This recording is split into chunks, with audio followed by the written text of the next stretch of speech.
Welcome to my channel. Hello ඉතින් කොහොමද ළඟදි seafood rice එකක් කෑවා රෙස්ටොරන්ට් එකකින් කිසිම රහක් නැහැ සීෆුඩ් කෑගෙන හිතාගෙන කාප් කෑම එකක්. ඉතින් මං හිතුවා ගෙදර සීෆුඩ් හදන්න සීෆුඩ් රයිස් එකක් හදන්න මේ මං කරන්නේ ඒක. ඉතින් ලොකු වොක් එකක් ලිපේ තියලා ඒකට තෙල් දාලා ඉස්සු ටික ඉස්සෙල්ලා මම බැද ගන්නවා. ඉස්සු ටිකට ලුණු චුට්ටක් දාලා මැරිනේට් කරගෙන තිබ්බේ කලින්. ඉතින් සීෆුඩ් කුක් වෙන්න එච්චර වෙලා යන්නේ නැහැ. විනාඩි 7ක් ඇතුළත සාමාන්‍යයෙන් ඉස්සු දැල්ල වගේ දේවල් කුක් වෙනවා. ඉතින් මේ විදිහට හිමීට ඉස්සු ටික මම බැදගත්තා. ඊට පස්සේ මම වෙනම දැල්ල චුට්ටක් ලුණුයි කහයි දාලා තම්බලා තියාගත්තා. ඉක්මනට බැද ගන්න ලේසි නිසා. ඉතින් ඒ ටිකත් ඒ තම්බපු දැල්ලු ටිකත් ඉස්සු ටික බාගෙට බෙදෙද්දී ඒකටම දාලා කලවම් කරලා බෙදගත්තා. එතකොට ලේසි මට ඒ දෙක එකට තියාගත්තම දැල්ලු තැඹුවේ ඉක්මනට බෙදගන්න ලේසි නිසා. ඊට පස්සේ මේ තියෙන කපලා කොටලා හදාගත්ත දේවල් ටික මම ලොකුවට අවුමිරිස් කරල් ටිකකුත් පාවිච්චි කරනවා මේකට. අවුමිරිස් නම් අර සැර නැති එක මෙහි තියෙනවා මේ අවුමිරිස් జాතියක නිකන් කන්නත් පුළුවන් පොඩි වෙලට කන්නත් පුළුවන් කිසිම සැරක් නැහැ. අර අවුමිරිස් වගේ තමයි. ඉතින් මේ ඉස්සොයි දැල්ලුයි බෙදගත්ත තෙල් එකට මම ගුඩ තෙල් පාවිච්චි කරලා නැහැ.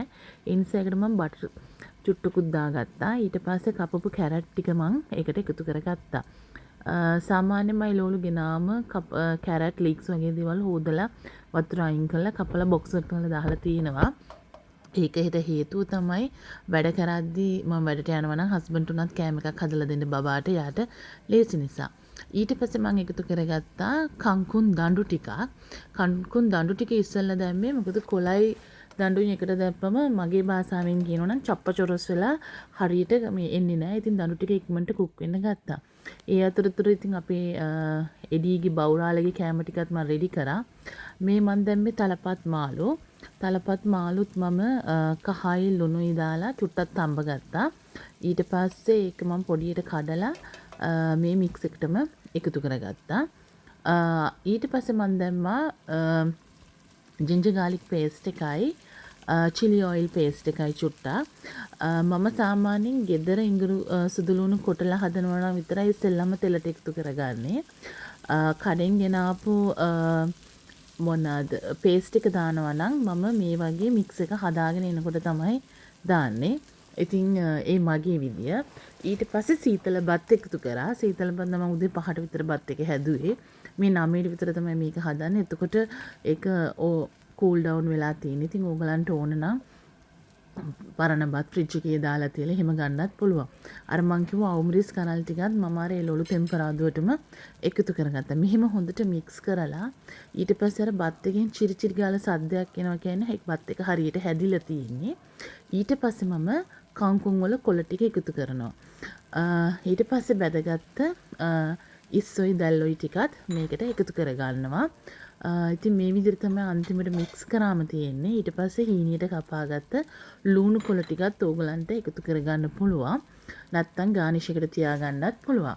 ඉතින් ඇත්තටම කියනවා නම් සීෆුඩ් රයිස් එකක් ගෙදර හැදුවේ අවුරුදු 10කට විතර පස්සේ. මම බබා ලැබෙන්න කලින් තමයි ගොඩාක් කෑම ಜಾති try කරලා තියෙන්නේ. ඒකට හේතුව නිදහස සහ මම part time job එකක් කරේ. ඉතින් මට හොඳටම වෙලාව තිබ්බ එක්ස්පෙරිමන්ට් කරන්න. ඊට පස්සේ ඇත්තටම මේ ගොඩාක් අඩුයි මේ වගේ ප්‍රෙපරේෂන් කරන්න තියෙන කෑම හදන එක. මොකද වෙලාවයි වැඩයි ඊට පස්සේ කන ප්‍රමාණයයි ඔක හැමදේම තීරණය වෙනවනේ. ඒක නිසා ඉතින් පළවෙනි පාර තමයි හැබැයි සීෆුඩ් රයිස් එකට මම කංකුන් දාලා හැදුවේ. හරිම රසයි. try කරලා බලන්න. මගේ හස්බන්ඩ් සාමාන්‍යයෙන් එක එක සෝස් ಜಾති එහෙම කන්නේ නැහැ. ඉතින් ඒ නිසා විතරයි ඒ නිසා තමයි ඒ කියන්නේ කැමති නෑ ගෙදර හදන කෑම වලට ඒව දානවට. එහෙම දාලා කනවා නම් එයා පිටින් කන්න කැමති. ඉතින් ගෙදර කියන්නේ ගෙදර කියලා තමයි එයා කියන්නේ. ඉතින් මම ඒ නිසා චිලි ඔයිල් විතරයි පාවිච්චි කරේ. සෝයි සෝස්වත් ඔයස්ටර් සෝස්වත් කිසි දෙයක් පාවිච්චි කරේ නෑ. ඕගලන් චිලි ඔයිල් කැමති නැත්නම් සැරට කන්න කැමති නම් මේකට කැලි මිරිස් එකතු කර ගන්න පුළුවන්. එතකොටත් රසයි. නැත්තම් අර තායි චිලි එකක් තියෙනවා රතු පාට චූටි එකක්. ඒකේ හීනියට කපලා දැම්මමත් මේකේ පොඩි සැරක් එනවා. ඉතින් ෆයිනල් අවුට්පුට් එක මෙහෙම තමයි. මගේ එකේ නම් කොළ පාට ගතිය වැඩි හේතුව තමයි මං කංකුන් දාලා දෙන්නේ. ඔයගොල්ලන් කැමති නැත්තම් නොදා ඉන්න පුළුවන්. ඉතින් කාලා බලලා රසයිද කියන්න. ඉතින් ඔයගොල්ලෝ කැමති නම් මේ වීඩියෝ එකට ලයික් කරලා සබ්ස්ක්‍රයිබ් කරලා කමෙන්ට් එකක් දාගෙන යන්න. බයි.